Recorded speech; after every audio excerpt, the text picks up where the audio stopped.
আমার আগের ভিডিওটি যেখানে শেষ করেছিলাম আজকে আবার ঠিক সেইখান থেকেই শুরু করছি। আমি শেষ করেছিলাম একটি প্রশ্ন দিয়ে। প্রশ্নটি ছিল যে এই যে যদি দুজনের মধ্যে অর্থাৎ স্বামীজি এবং ঠাকুর শ্রী শ্রী রামকৃষ্ণ দেবের মধ্যে এইসব বিষয়ের পার্থক্য থাকে, তবে উভয়ের ভিতর সামঞ্জস্যটা কোথায়? এতটা অমিলের মধ্যেও এই অটুট সম্পর্ক কিভাবে গড়ে উঠেছিল সেটাই আমার আজকের আলোচনার বিষয়। নমস্কার, life stories with Soma YouTube চ্যানেলের সকল দর্শক শ্রোতা বন্ধুকে আমন্ত্রণ জানাই আমার আজকের ভিডিওটিতে। স্বামী নির্বাণানন্দজি মহারাজ একসময় স্বামী ব্রহ্মানন্দের সেবক ছিলেন। 1918 সালে উকিল অচল কুমার মৈত্রের পত্নী এক ভক্তিমতী মহিলা ঝাউতলায় কর্মরত এক প্রতিভাবান মারাঠি ভাস্করের স্টুডিওতে গিয়ে শ্রী শ্রী ঠাকুরের একটি মর্মর মূর্তি নির্মাণের দায়িত্ব দেন। এই মূর্তির মডেল অনুমোদন করার জন্য তখনকার প্রেসিডেন্ট মহারাজকে অনুরোধ জানালেন স্বয়ং স্বামী শারদানন্দজি মহারাজ। স্বামী ব্রহ্মানন্দজি মহারাজ প্রথমে তেমন উৎসাহিত হলেন না। তারপর বললেন, ঠাকুরের কোন মূর্তি অনুমোদন করব? তাকে একই দিনে বিভিন্ন রূপ ধারণ করতে দেখেছি। কখনো দেখেছি তিনি কৃশ ও ক্ষীণকায় একটি কোণে চুপ করে বসে আছেন, আবার খানিকক্ষণ পরে দেখা গিয়েছে তিনি দেহ ও বেশভূষা সম্বন্ধে সম্পূর্ণভাবে বিস্মৃত হয়ে সর্বক্ষণ হাততালি দিয়ে কীর্তন করছেন। কখনো বা গভীর সমাধিতে নিমগ্ন হতেন। তখন তার মুখমণ্ডল এক স্বর্গীয় আনন্দে উদ্ভাসিত হয়ে উঠত এবং দেহ থেকে এক দিব্যজ্যোতি বিকীর্ণ হতো।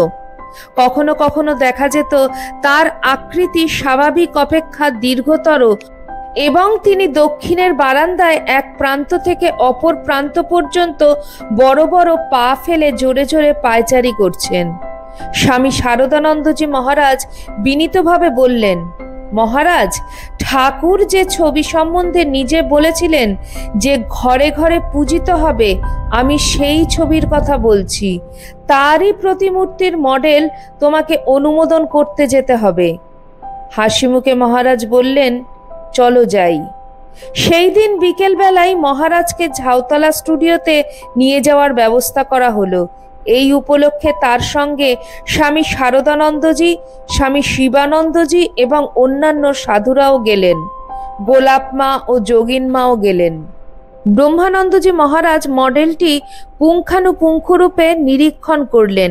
তারপর শিল্পীকে দেখালেন, দেখো, তুমি ঠাকুরকে একটু সামনের দিকে ঝুঁকে বসিয়েছ।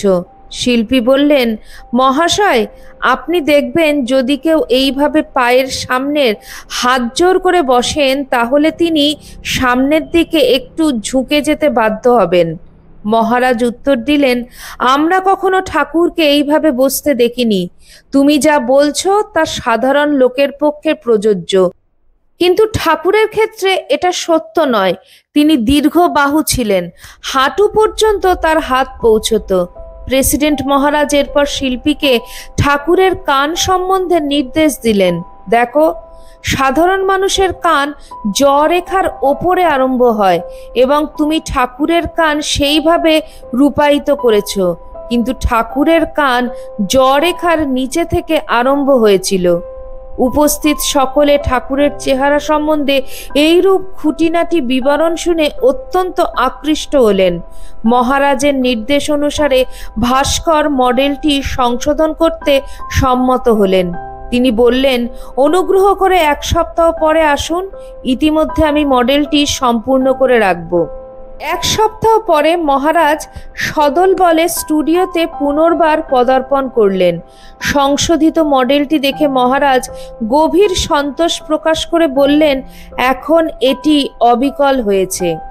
আর স্বামী বিবেকানন্দের নির্ভরযোগ্য দেহ বিবরণ দিয়েছেন রোমারোলা তার বিবেকানন্দের জীবন বইতে। তার হিসেব মতন বিবেকানন্দের ওজন ছিল 170 পাউন্ড। দেহ ছিল মল্লযোদ্ধার মতন সুদৃঢ় ও শক্তিশালী। তাহা রামকৃষ্ণের কোমল ও ক্ষীণ দেহের ছিল ঠিক বিপরীত। বিবেকানন্দের ছিল সুদীর্ঘ দেহ, 5 ফুট 8.5 ইঞ্চি, প্রশস্ত গ্রীবা, বিস্তৃত বক্ষ, সুদৃঢ় গঠন, কর্মিষ্ঠ পেশল বাহু, শ্যামল চিক্কণ ত্বক, পরিপূর্ণ মুখমণ্ডল, সুবিস্তৃত ললাট, কঠিন চোয়াল আর অপূর্ব আয়ত পল্লবভারে অবনত ঘন কৃষ্ণ দুটি চক্ষু। তাহার চক্ষু দেখিলে প্রাচীন সাহিত্যের সেই পদ্মপলাশের উপমা মনে পড়িত। বুদ্ধিতে, ব্যঞ্জনায়, পরিহাসে, করুণায় দৃপ্ত প্রখর ছিল সে চক্ষু। ভাবাবেগে ছিল তন্ময়, চেতনার গভীরে তাহা অবলীলায় অবগাহন করিত। রোষে হইয়া উঠিত অগ্নিবর্ষী। সে দৃষ্টির ইন্দ্রজাল হইতে তাহারও অব্যাহতি ছিল না। ঠাকুর শ্রী শ্রী রামকৃষ্ণ পরমহংসদেব এবং নরেন্দ্রনাথ দত্তের প্রথম দর্শন হয়েছিল সুরেন্দ্রনাথ মিত্রের বাড়িতেই। সুরেন্দ্রনাথ মিত্রের বাড়িতে নরেন্দ্রনাথ দত্ত সেবার ভজন গান শোনালেন। নবাগত গায়কের শারীরিক লক্ষণ ও ভাব তন্ময়তা লক্ষ্য করে ঠাকুর শ্রী রামকৃষ্ণদেব বিশেষ আকৃষ্ট হলেন এবং খোঁজ খবর নিয়ে ভক্ত রামচন্দ্রকে অনুরোধ করলেন একে একদিন দক্ষিণেশ্বরে নিয়ে যেতে। ঘোড়ার গাড়িতে সুরেন্দ্রনাথ ও দুজন বয়স্যের সঙ্গে 1881 সালের পৌষ মাসে নরেন্দ্রনাথ দত্ত দক্ষিণেশ্বরে উপস্থিত হলেন। সৌভাগ্যক্রমে ঐতিহাসিক এই সাক্ষাৎকারের বিবরণ স্বয়ং ঠাকুর রামকৃষ্ণদেব এবং নরেন্দ্রনাথ দত্ত দুজনেই লিপিবদ্ধ করে গিয়েছেন। এমন সৌভাগ্য সচরাচর হয় না। এই প্রসঙ্গে আমরা স্বামী শারদানন্দ মহারাজজি বিরচিত শ্রী শ্রী রামকৃষ্ণ লীলা প্রসঙ্গর স্মরণ নিচ্ছি। সেখানে নরেন্দ্রনাথ দত্ত সম্পর্কে শ্রী শ্রী ঠাকুর রামকৃষ্ণদেবের বর্ণনা এইরূপ: দেখিলাম নিজের শরীরের দিকে লক্ষ্য নাই, মাথার চুল ও বেশভূষার কোনরূপ পারিপাট্য নাই, বাহিরের কোনো পদার্থেই ইতর সাধারণের মতন একটা আঁট নাই, সবই যেন তার আলগা, এবং চক্ষু দেখিয়া মনে হইল তাহার মনের অনেকটা ভেতরের দিকে কে যেন সর্বদা জোর করিয়া টানিয়া রাখিয়াছে। দেখিয়া মনে হইল বিষয়ী লোকের আবাস কলকাতায় এত বড় সত্যগুণী আধার থাকাও সম্ভব। মেঝেতে মাদুর পাতা ছিল, বসিতে বলিলাম। যেখানে গঙ্গা জলের জ্বালাটি রহিয়াছে তাহার নিকটেই বসিল। তাহার সঙ্গে সেই দিন 2-4 জন আলাপি ছোকরাও আসিয়াছিল। বুঝিলাম তাহাদিগের স্বভাব সম্পূর্ণ বিপরীত। সাধারণ বিষয়ী লোকের যেমন হয়, ভোগের দিকেই দৃষ্টি। গান গাহিবার কথা জিজ্ঞাসা করিয়া জানিলাম বাংলা গান সে 2-4টি মাত্র তখন শিখিয়াছে, তাহাই গাহিতে বলিলাম। তাহাতে সে ব্রাহ্ম সমাজের মনোচল নিজ নিকেতনে গানটি ধরিল ও 16 আনা মন প্রাণ ঢালিয়া ধ্যানস্থ হইয়া যেন উহা গাহিতে লাগিল। শুনিয়া আর সামলাইতে পারিলাম না, ভাবাবিষ্ট হইয়া পড়িলাম। পরে সে চলিয়া যাইলে তাহাকে দেখিবার জন্য প্রাণের ভেতরটা 24 ঘণ্টা এমন ব্যাকুল হইয়া রইল যে বলিবার নহে। সময় সময় এমন যন্ত্রণা হইত যে মনে হইত বুকের ভেতরটা যেন কে গামছা নিংড়াইবার মতন জোর করিয়া নিংড়াইতাছে। তখন আপনাকে আর সামলাইতে পারিতাম না। ছুটিয়া বাগানের উত্তরাংশে ঝাউতলায়, যেখানে কেহ বড় একটা যায় না, যাইয়া ওরে তুই আয় রে, তোকে না দেখে আর থাকতে পারছি না বলিয়া ডাক ছাড়িয়া কাঁদিতাম। খানিকটা এইরূপ কাঁদিয়া তবে আপনাকে সামলাইতে পারিতাম। ক্রমান্বয়ে 6 মাস এইরূপ হইয়াছিল। আর সব ছেলেরা যারা এখানে আসিয়াছে তাহাদের কাহারো কাহারো জন্য কখনো কখনো মন কেমন করিয়াছে, কিন্তু নরেন্দ্রের জন্য যেমন হইয়াছিল তাহার তুলনায় সে কিছুই নয় বলিলেই চলে। একই সাক্ষাৎকার সম্বন্ধে স্বামী শারদানন্দজি মহারাজ পরবর্তীকালে স্বামী বিবেকানন্দের স্মৃতিকথাও সংগ্রহ করেছিলেন। সেই সাক্ষাৎকার সম্বন্ধে স্বামী বিবেকানন্দর বর্ণনা এরূপ ছিল: গান তো গাহিলাম, তাহার পরেই ঠাকুর সহসা উঠিয়া আমার হাত ধরিয়া তাহার ঘরের উত্তরে যে বারান্দা আছে তথায় লইয়া যাইলেন। তখন শীতকাল। উত্তরে হাওয়া নিবারণের জন্য উক্ত বারান্দার থামের অন্তরালগুলি ঝাঁপ দিয়া ঘেরা ছিল। সুতরাং উহার ভিতরে ঢুকিয়া ঘরের দরজাটি বন্ধ করিয়া দিলে ঘরের ভেতরের বা বাইরের কোনো লোককে দেখা যাইত না। বারান্দায় প্রবিষ্ট হইয়াই ঠাকুর ঘরের দরজাটি বন্ধ করায় ভাবিলাম আমাকে বুঝি নির্জনে কিছু উপদেশ দেবেন, কিন্তু যাহা বলিলেন ও যাহা করিলেন তাহা একেবারেই কল্পনাতীত। সহসা আমার হাত ধরিয়া দরদরিত ধারে আনন্দাশ্রু বিসর্জন করিতে লাগিলেন এবং পূর্ব পরিচিতের ন্যায় আমাকে পরম স্নেহে সম্বোধন করিয়া বলিতে লাগিলেন, এতদিন পরে আসিতে হয়? আমি তোমার জন্য কি রূপে প্রতীক্ষা করিয়া রহিয়াছি তাহা একবারও ভাবিতে না? লোকের কথা বাজে প্রসঙ্গ শুনিতে শুনিতে আমার কান ঝলসাইয়া যাইবার উপক্রম হইয়াছে। প্রাণের কথা কাহাকেও বলিতে না পাইয়া আমার পেট ফুলিয়া রহিয়াছে, ইত্যাদি কত কথা বলিলেন এবং রোদন করিলেন। পরক্ষণেই আবার আমার সম্মুখে করজোরে দণ্ডায়মান হইয়া দেবতার মতন সম্মান প্রদর্শন পূর্বক বলিতে লাগিলেন, জানি আমি প্রভু, তুমি সেই পুরাতন ঋষি নররূপী নারায়ণ, জীবের দুর্গতি নিবারণ করিতে পুনরায় শরীর ধারণ করিয়াছ, ইত্যাদি আরো অনেক কথা। আমি তো তাহার ঐরূপ আচরণে একেবারে নির্বাক স্তম্ভিত। মনে মনে ভাবিতে লাগিলাম, এ কাহাকে দেখিতে আসিয়াছি? এ তো একেবারে উন্মাদ, না হইলে বিশ্বনাথ দত্তের পুত্র আমি, আমাকে এইসব কথা বলে? যাহা হোক, চুপ করিয়া রহিলাম। অদ্ভুত পাগল যাহা ইচ্ছা বলিয়া যাইতে লাগিলেন। পরক্ষণেই আমাকে তথায় থাকিতে বলিয়া নিজে গৃহ মধ্যে প্রবিষ্ট হইলেন এবং মাখন, মিছরি এবং কতগুলি সন্দেশ আনিয়া আমাকে স্বহস্তে খাওয়াইয়া দিতে লাগিলেন। আমি যত বলিতে লাগিলাম, আমাকে খাবারগুলো দিন, আমি সঙ্গীদের সহিত ভাগ করিয়া খাইব, তিনি তাহা কিছুতেই শুনিলেন না।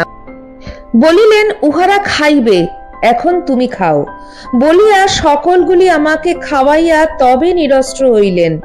পরে হাত ধরিয়া বলিলেন, বলো তুমি শীঘ্র একদিন এখানে আমার নিকট একাকী আসিবে। তাহার ঐরূপ একান্ত অনুরোধ এড়াইতে না পারিয়া অগত্যা আসিব বলিলাম এবং তাহার সহিত গৃহ মধ্যে প্রবেশপূর্বক সঙ্গীদের নিকটে উপবিষ্ট হইলাম। বসিয়া তাহাকে লক্ষ্য করিতে লাগিলাম ও ভাবিতে লাগিলাম। দেখিলাম তাহার চালচলনে, কথাবার্তায়, অপর সকলের সহিত আচরণে উন্মাদের মতো কিছুই নাই। তাহার সদালাপ ও ভাব সমাধি দেখিয়া মনে হইল সত্য সত্যই ইনি ঈশ্বরার্থে সর্বত্যাগী এবং যাহা বলিতেছেন তাহা স্বয়ং অনুভব করিয়াছেন। নির্বাক হইয়া ভাবিতে লাগিলাম, উন্মাদ হইলেও ঈশ্বরের জন্য ঐরূপ ত্যাগ জগতে বিরল ব্যক্তি করিতে সক্ষম। উন্মাদ হইলেও এ ব্যক্তি মহাপবিত্র, মহাত্যাগী এবং ওই জন্য মানব হৃদয়ে শ্রদ্ধা, পূজা ও সম্মান পাইবার যথার্থ অধিকারী। ঐরূপ ভাবিতে ভাবিতে সেই দিন তাহার চরণ বন্দনা ও তাহার নিকটে বিদায় গ্রহণ পূর্বক কলিকাতায় ফিরিয়া আসিলাম। অবিস্মরণীয় এই প্রথম সাক্ষাৎকার নিয়ে পর্যাপ্ত গবেষণা ও বিশ্লেষণ আজও হয়নি। এই বিষয়ে ভ্রাতা মহেন্দ্রনাথেরও কিছু সংযোজন আছে। তিনি বলছেন, শুনিয়াছি যে নরেন্দ্রনাথ পরমহংস মশায়ের নিকট যাইবার কিছুকাল পরে কোনো একজন যুবক আর একজনের সহিত দক্ষিণেশ্বরে যান। যুবকটির সঙ্গে যে লোকটি ছিলেন তাহার কাছে নরেন্দ্রনাথের কুশল সংবাদ পাইয়া পরমহংস মশাই বলিলেন, লরেন অনেকদিন আসেনি, দেখতে ইচ্ছে হয়েছে, একবার আসতে বলো।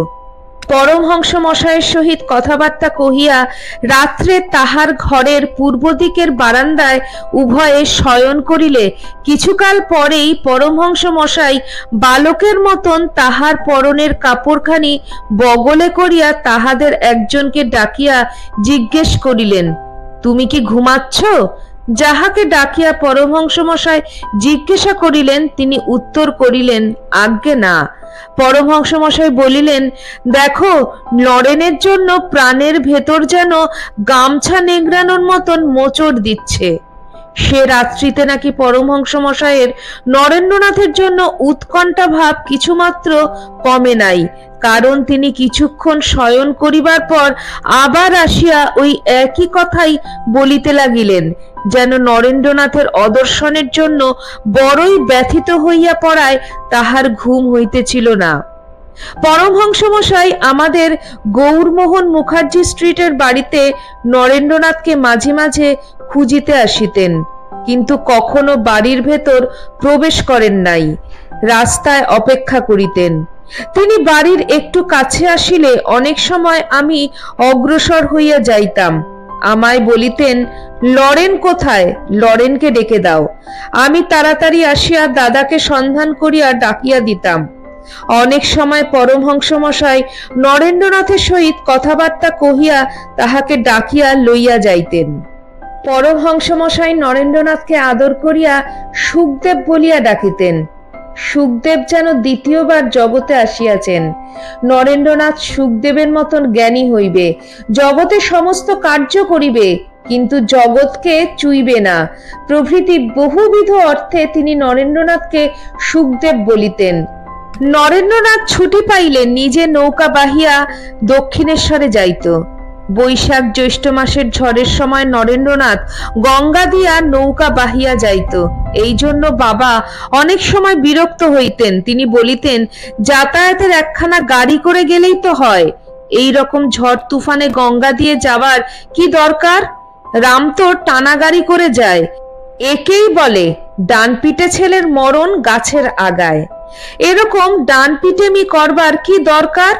কিন্তু নরেন্দ্রনাথ এ সকল কথায় বিশেষ কান না দিয়া নিজের মনোমতো দুই একটি বন্ধু সঙ্গে লইয়া নৌকো করিয়া অনেক সময় দক্ষিণেশ্বর যাইত। হেদর পুকুরে নরেন্দ্রনাথ প্রভৃতি সকলে নৌকোর দাঁড় টানিতে বেশ পারদর্শী হইয়াছিল। আহারিটোলার ঘাটে একখানি নৌকো ভাড়া করিয়া অনেক সময় নিজেরাই মাঝিদের দাঁড় লইয়া টানিতে টানিতে দক্ষিণেশ্বরে যাইত। এইরূপ যাওয়াতে কতকটা নৌকা বাহিয়া আমোদ করা হইত এবং পরমহংস মশাইকেও দর্শন করিতে যাওয়াও হইত। তখনকার দিনে দক্ষিণেশ্বরে গাড়ি করিয়া যাইবার পথ অত্যন্ত কষ্টকর ছিল। গরানহাটা হইতে বরানগরের বাজার পর্যন্ত গাড়ি যাইত, তাহার পর সমস্ত পথটা হাঁটিয়া যাইতে হইত। নরেন্দ্রনাথ সব সময় পরমহংস মশাইকে বলিত, তুমি মুখ্য লোক, লেখাপড়া জানো না, তোমার কাছে আবার দর্শন শাস্ত্রের কথা কি শিখব? আমি এসব বিষয় ঢের জানি। কখনো কখনো তর্কের ছলে তাহার কথার মাত্রা আরো বাড়িয়া যাইত। অপরে ইহাতে বিরক্ত ও মনক্ষুণ্ণ হইতেন। পরমহংস মশাই হাসিতে হাসিতে বলিতেন, ও আমাকে গাল দেয়, কিন্তু ভেতরে যে শক্তি আছে তাকে গাল দেয় না। পরমহংস মশাইয়ের কি গুণগ্রাহী ভাব, কি উদার ভাব, সংকীর্ণ ভাব, গুরুগিরির ভাব, এসব কিছুই তাহার ছিল না। এই জন্য তিনি ঝাঁঝালো ও তেজি নরেন্দ্রনাথের এত প্রশংসা করিতেন এবং তাহাকে এত ভালোবাসিতেন। ইহাকেই বলে কদর দান, গুণের আদর করা। নরেন্দ্রনাথ এইরূপ আঝালো মেজাজে পরমহংস মশাইয়ের সহিত সমান সমান ভাবে তর্ক করিত। পরমহংস মশাইও তাহাতে হাসিয়া আনন্দ করিতেন। এক ব্যক্তি নরেন্দ্রনাথের অনুকরণ করিয়া পরমহংস মশাইয়ের সহিত কথা কহিতে গিয়াছিলেন। পরমহংস মশাই অমনি বিরক্ত হইয়া বলিয়াছিলেন, লরেন বলেন, লরেন বলতে পারে, তা বলে তুই বলতে যাসনি?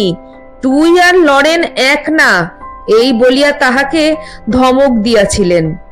মহেন্দ্রনাথ দত্ত জানিয়েছেন, নরেন্দ্রনাথ একবার এক যুবককে বলেছিলেন, ওর কাছে যাই সমাজ বা অন্য বিষয় শেখবার জন্য নয়, ওর কাছে স্পিরিচুয়ালিটি, ব্রহ্মজ্ঞান শিখতে হবে। এটা ওর কাছে আশ্চর্য রকম আছে। তবু মাঝে মাঝে গুরু শিষ্যে তর্ক বিতর্ক চলতো। এমনকি নরেন্দ্রনাথ মুখ ঝামটা দিয়ে পরমহংস মশাইকে বলেছেন, তুমি দর্শন শাস্ত্রের কি জানো? তুমি তো একটা মুখ্য লোক। পরমহংস মশাই হাসতে হাসতে বলতেন, লরেন আমাকে যত মুখ্যু বলে আমি তত মুখ্যু নই, আমি অক্ষর জানি।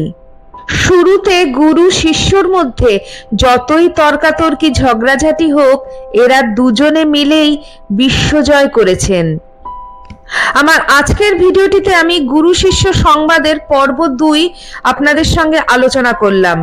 এত অমিল থেকেও এক ঐশ্বরিক বন্ধন কি করে হয়েছিল, কি করে এই বন্ধন অটুট ছিল, তা আপনাদের সাথে আলোচনা করলাম। আপনাদের আলোচনাটি কেমন লাগলো অবশ্যই কমেন্ট সেকশনে কমেন্ট করে জানাবেন। চ্যানেলের নতুন বন্ধুদের কাছে একান্ত অনুরোধ, চ্যানেলটি সাবস্ক্রাইব করে আমার পাশে থাকবেন, আর অবশ্যই পাশে থাকা বেল আইকনটি প্রেস করে দেবেন, যাতে আমার পরবর্তী ভিডিওটিতে আপনার সঙ্গে আমার আবার দেখা হয়। সবাই ভালো থাকবেন, সুস্থ থাকবেন।